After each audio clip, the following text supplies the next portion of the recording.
우리가 매일 쓰는 전기, 참 당연하게 생각하죠? 근데 이 전기는 사실 만들자마자 바로 써야 한다는 거 혹시 알고 계셨어요? 바로 이 골치 아픈 문제를 해결하고 에너지의 미래를 통째로 바꿀 기술이 있습니다. 에너지 저장 시스템, ESS. 오늘 이거 한번 제대로 파헤쳐 보겠습니다. 모든 건 바로 이 질문에서 시작됐어요. 전기를 좀 가둬둘 순 없을까?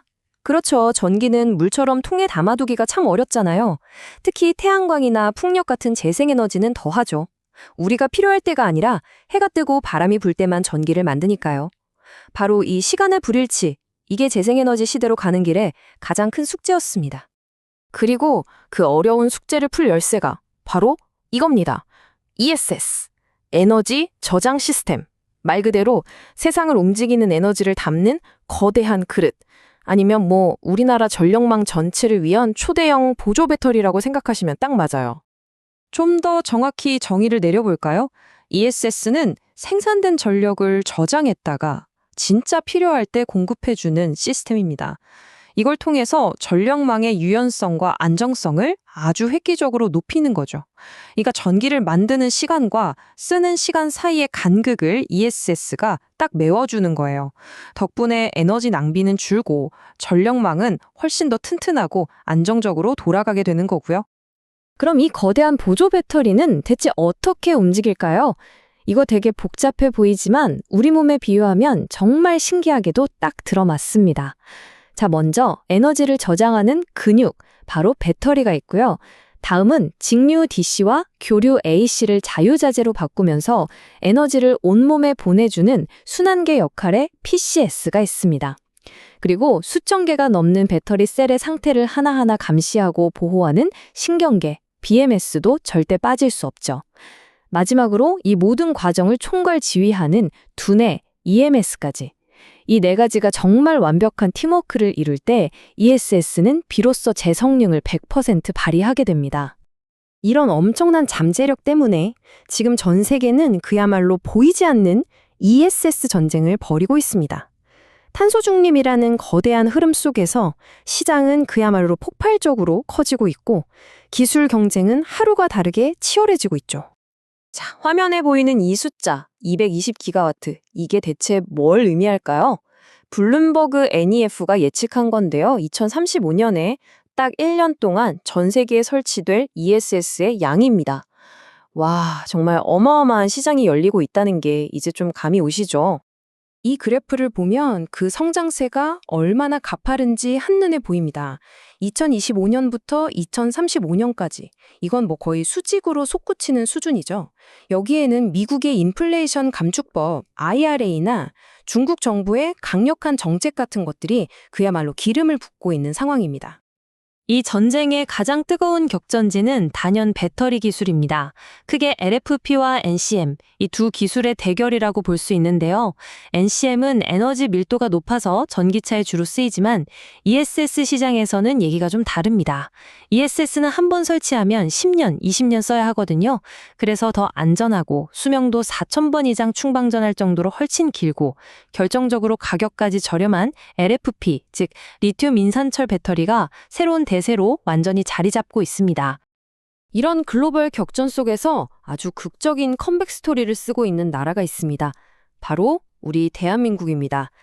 한때 연이은 화재 사고로 시장 전체가 무너질 뻔했던 KESS가 어떻게 그 위기를 기회로 바꾸고 있는지 지금부터 한번 살펴보시죠. 우리나라 KESS의 역사는요, 정말 한 편의 드라마 같아요. 완전 롤러코스터였죠. 2017년에는 전 세계 신규 설치량의 절반을 우리가 차지할 정도로 진짜 잘 나갔거든요. 그런데 바로 다음 해부터 터진 연쇄 화재 사고로 시장이 순식간에 얼어붙어 버렸습니다. 정말 깊은 침체기였죠.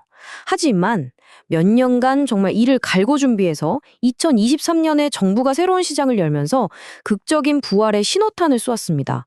이제 2038년까지 23기가와트 설치라는 아주 야심찬 목표를 향해서 다시 힘차게 뛰기 시작한 거죠. 이 제도약의 중심에는 바로 이 자랑스러운 우리 기업들이 있습니다. 배터리 분야에선 2023년 국내 물량의 무려 76%를 휩쓴 삼성 SDI, 미국에서 사상 최대 규모의 계약을 따낸 LG 에너지 솔루션, 그리고 대세인 LFP로 북미 시장을 정조준하는 SK온이 있고요.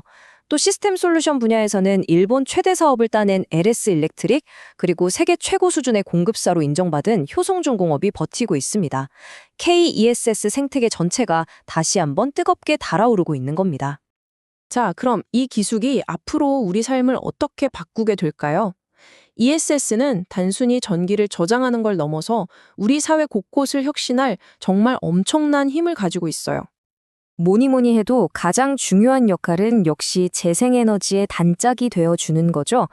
바람이 멈추고 해가 져도 ESS만 있다면 24시간 내내 깨끗한 에너지를 안정적으로 쓸 수 있게 됩니다. 한마디로 100% 재생에너지 시대로 가기 위한 길에 ESS는 선택이 아니라 필수인 셈입니다. 첨단 스마트 팩토리나 요즘 흔히 말하는 데이터 센터를 한번 떠올려 볼까요? 이런 곳에서 ESS는 그야말로 심장과도 같은 역할을 합니다. 전기요금이 비싼 피크타임에는 저장해둔 전기를 써서 돈을 아끼고요.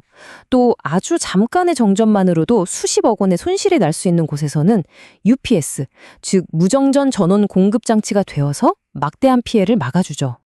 그리고 이건 우리 모두가 곧바로 체감하게 될 미래입니다. 전기차 여러 대가 한꺼번에 급속 충전을 하면 전력망에 엄청난 부담이 가거든요. 그때 충전소에 ESS가 있다면 어떨까요? 미리 저장해둔 전력으로 여러 대를 동시에 아주 빠르고 안정적으로 충전할 수 있게 됩니다. 결국 충전 때문에 기다리는 시간은 확 줄고 편의성은 훨씬 높아지는 거죠. 재생에너지 시대를 활짝 열고 우리 산업을 더 튼튼하게 만들고 우리의 일상까지 더 편리하게 만들어줄 기술 ESS. 과연 이 거대한 보조 배터리가 인류의 지속 가능한 에너지 미래를 위한 궁극적인 해답이 될 수 있을까요? 이 질문에 대한 답은 바로 지금 우리 눈앞에서 현실이 되어 펼쳐지고 있습니다.